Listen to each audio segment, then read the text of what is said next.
Oh my god, I forgot to tell you guys about Emily. Dude, Emily is amazing. ExtraEmily she is so fun. She's exactly, if you guys don't know ExtraEmily, she's like, she was on School that one time and she's in OTK.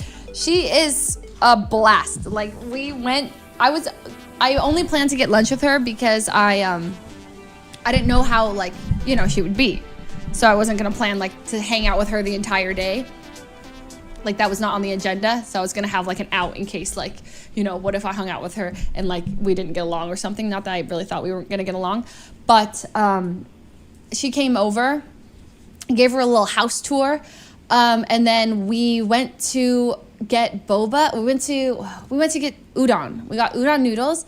And we kind of just started blah, blah, blah, blah, blah, yip, yap, slapping. Okay, we were talking a lot.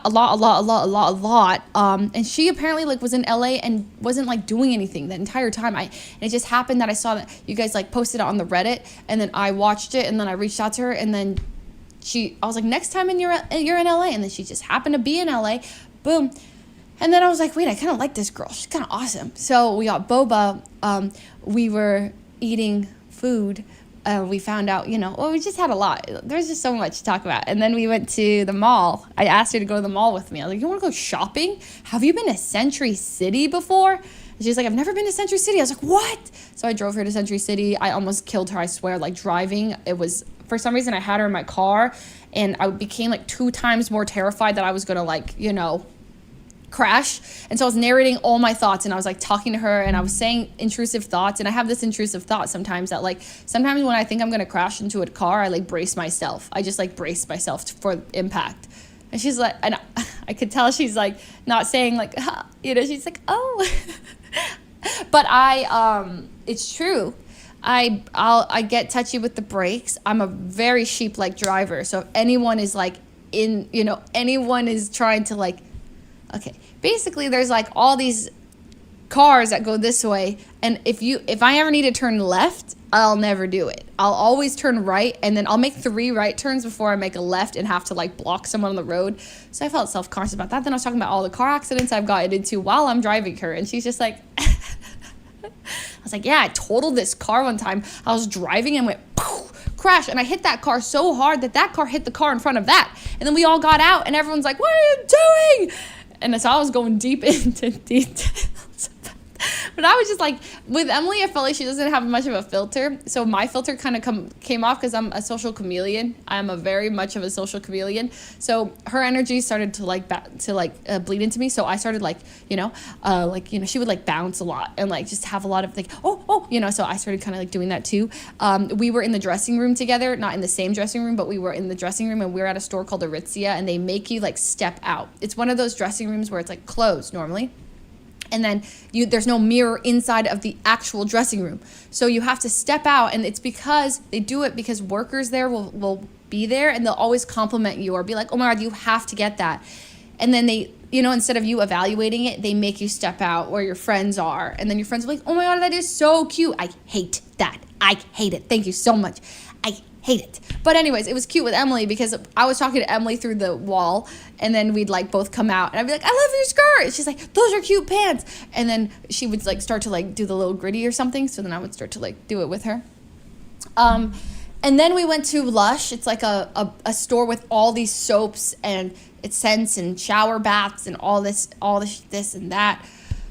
Then we did that. It was great. We smelled a lot of bath soaps, and we're like, ooh, this one smells nice, that one smells nice. Both of us not having baths at home, by the way. So, like, neither of us have baths, and we're just, like, smelling all the bath bombs, and I was like, ooh, this one, look at that one's sparkly. She's like, ooh, that one. So we looked at all the bath bombs. We bonded over how we both don't need to shower but twice a week. And I have great news. Even now, like, I shower even less now because I think my hair got used to not showering as much. So even when I schedule my shower, I don't actually have to shower. Like, my hair doesn't get greasy for even longer. So now I can take an extra, like, little day, and I can take that break. So I only shower, like, even a little less. And then And then Emily was saying, she was just like, yeah, it's because we're like, there's a gene. There was a thing. She said we're missing a gene or something. We don't have body odor, except occasionally hormonally. And I told her, like, I clarified. I was like, oh, I usually have no body odor, except sometimes, occasionally, yes. Hormonally, though. Right before my period, I don't smell that good. And sometimes I'll be like, is that me? So there's that. I didn't really plan well because I didn't reach out to anyone. So it was so nice. Fuslie like reached out to me. She's like, I saw you said in a clip that you wanted to go to Disneyland. And then she like DM'd me first and I was like, oh my god, that's so nice. And so then I'm like, she's like, when you come back next time, we can go to Disneyland and do like IRL streams. And I'm like, oh my gosh, Fuslie, I'm still here. So I'm like, oh, I'm still here until Thursday. And then we planned a lunch together. And I was like, wow, that's so nice. And it was also great. Cutie also reached out to me too. So she was like, do you want to go to Disneyland together? So we're going to save that for next time. But I thought it was really sweet that they reached out to me. And I was like, oh my gosh, it was so kind. Because before that, I was like, I don't know what to do. Like, LA, it's like there's no one here and I am lonely. But Fuslie was very hospitable. She gave me like a house tour and stuff, and she's like, if you ever want to come back, you can always like stay at our house. And I'm like, what? Like, it's so sweet. She's so nice. So it was great.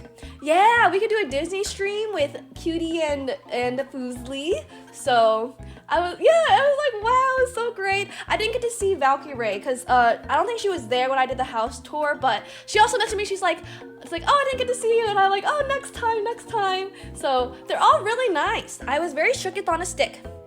So yeah, but me and Fuslie, we got lunch, and then I feel like Fuslie and I are like very similar. It's very endearing because we would talk about the same things and be like, oh, like, have you seen that makeup pencil where it's like really thin to do your makeup? And she's like, oh my gosh, I'm looking for that too. And then we like try to look for like the makeup pencil for like 30 minutes and we couldn't find it. And yeah, we both don't shower, and we're both Chinese, and it was just really cute. So we went shopping. I bought a skirt. I bought a new skirt. No, chat, we both have the ABCC11 gene, so neither of us smell, okay? It's very normal. Yeah, there's this clip. Let me see. From her stream. Before I make a left and have to like block someone on the road. So I felt self-conscious about that. Then I was talking about all the car accidents I've gotten into while I'm driving her, and she's just like, I was like, yeah, I totaled this car one time. I was driving and went poof, crash, and I hit that car so hard that car hit the car in front of that. And then we all got out and everyone's like, what are you doing? And so I was going deep into details. But I was just like, with Emily, I felt like she doesn't have much of a filter. So my filter kind of came off because I'm a social chameleon. I'm a very much of a social chameleon. So her energy started to bleed into me. So I started she would like bounce a lot and like just have a lot of like, so I started kind of like doing that too. We were before I make a left and have to like block someone on the road. So I felt self-conscious about that. Then I was talking about all the car accidents I've gotten into while I'm driving her, and she's just like, oh. I was like, yeah, when she was telling me about the car accidents, I was like, oh, sounds very normal to me. I was like, oh, I didn't feel nervous at all. And I was like, oh, very cool. Like, I have also been in a few accidents. Yeah, I wasn't worried. I was like, oh yeah, I've been in 3 accidents as well, like, it just happens. I got pulled over freaking like 2 times since I've been in Austin. Bruh. So I'm like, yeah, it just didn't faze me.